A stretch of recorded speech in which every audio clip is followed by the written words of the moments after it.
in this video, we're going to be talking about the possible dupes for this Milk Makeup Cooling Jelly Tint. It is a very different product to look at, to feel and everything, and I understand why it was so popular.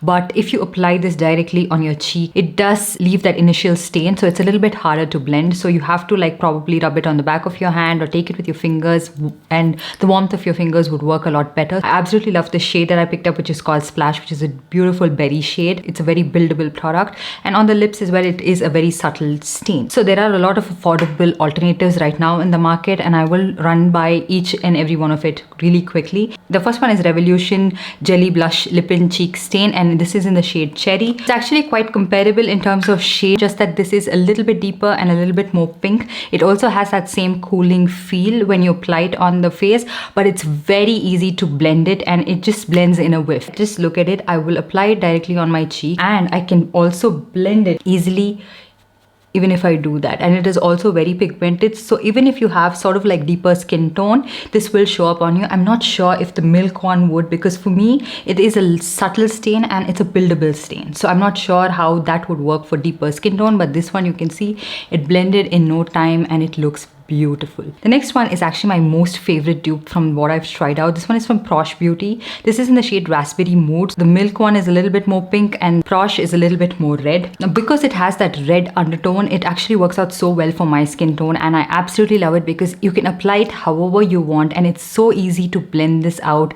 And it doesn't have as much of a cooling feel, but I don't care about that because I like the stain, I like how it looks on my skin, and I love the longevity of this one. The next one we have is from LMeo. This is in the shade Rosy Glow, which again looks very similar to the milk one, right? So this is milk and this is LMeo. They have almost like the same shade as well. Again, a little bit harder to blend, but I like the shade, I like how it works and everything. But because there are better alternatives, I'm not going to suggest this one to you. Now the next one I have is from Type Beauty. This is in the shade Black Cherry. The shade is very similar to the milk shade, and it's also a little bit more pigmented.